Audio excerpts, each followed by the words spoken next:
Bonjour à tous. Aujourd'hui, on plonge dans un texte philosophique fascinant et assez exigeant.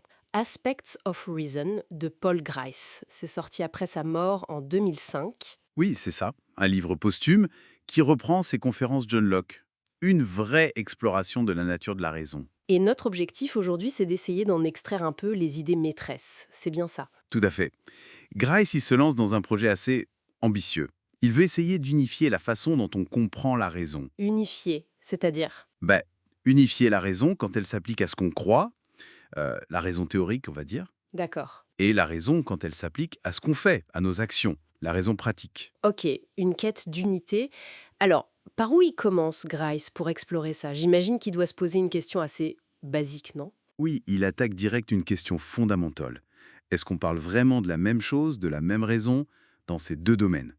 Et comment il s'y prend? Alors, ce qui est intéressant, c'est qu'il ne part pas de définitions abstraites, mais de notre langage, de la façon dont on parle. Ah oui. Il remarque que des mots comme raison, justification, ou même les verbes devrait, doit, eh bien on les utilise sans problème pour parler des croyances. Comme il y a de bonnes raisons de penser qu'il est idiot. Voilà. Et aussi pour parler des actions ou des intentions. Il y a de bonnes raisons de le renvoyer, C'est le même mot, raison. précisément. Et donc il se demande, est-ce que ces mots ont vraiment le même sens ici et là? C'est un peu ça sa thèse de l'équivocité.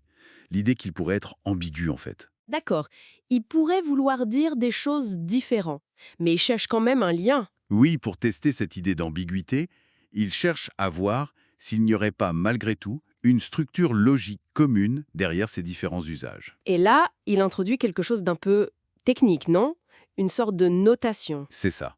Il propose un concept clé, un opérateur général qu'il appelle acceptabilité rationnelle. Il le note AC. Hack. Oui.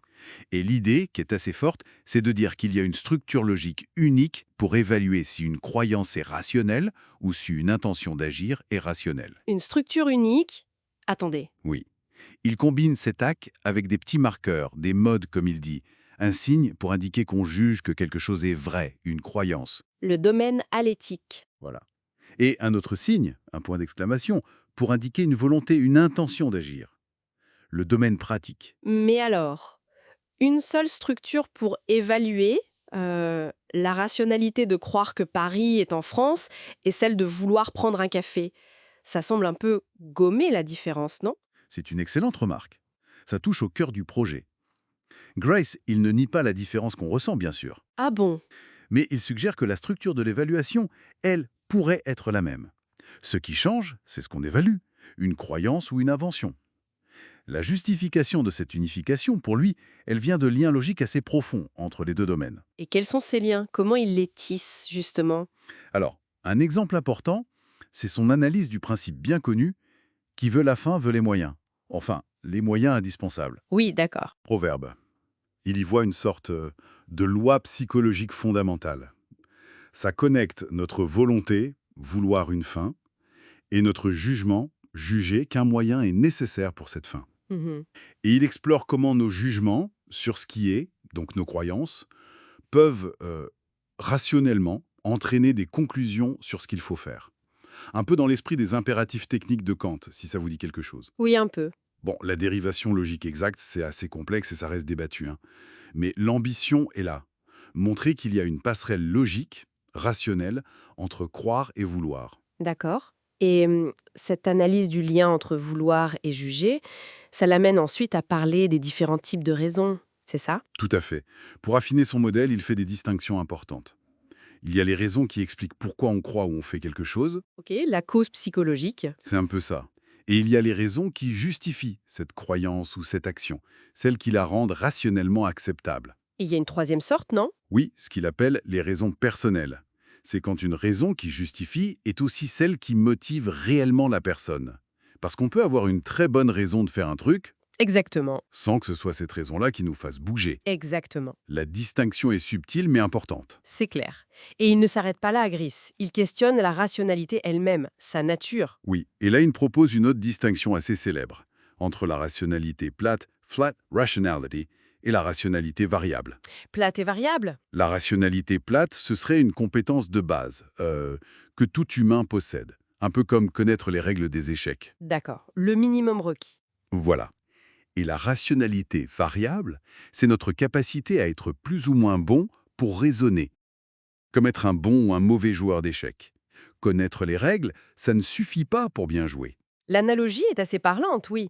Et il parle aussi d'un concept un peu étrange, j'ai trouvé, le raisonnement comme valeur paradigmatique. Ah oui, c'est une suggestion assez stimulante.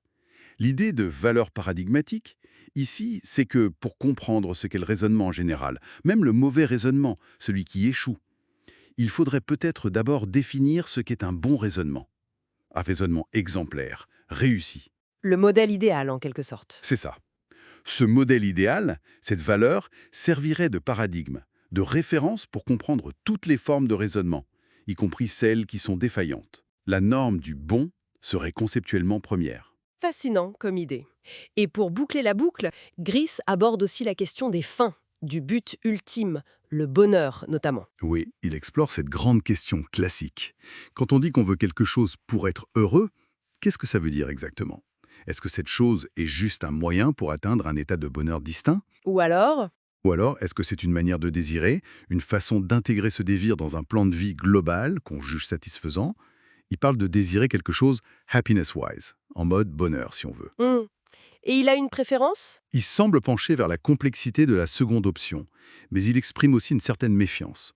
Il craint qu'une vision trop subjective du bonheur, où chacun définit son propre plan de vie satisfaisant, rende difficile d'évaluer si un plan de vie est objectivement bon. D'accord. Donc, si on essaie de résumer un peu tout ça, Gris nous offre une exploration vraiment profonde, très ambitieuse, parfois technique, oui, Très technique parfois. des fondations de notre rationalité, en essayant de lier le langage, la logique, nos croyances et nos actions. C'est un travail qui, clairement, ouvre beaucoup de questions. Absolument. Autant de questions qui n'apportent de réponses peut-être, et ça laisse matière à réfléchir.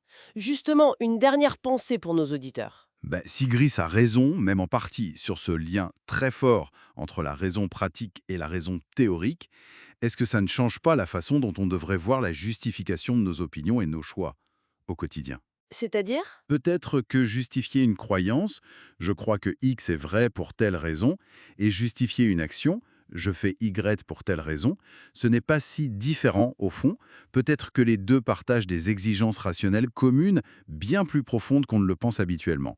La frontière est-elle si nette? Voilà une question pour méditer. Merci beaucoup. À bientôt pour de nouvelles explorations.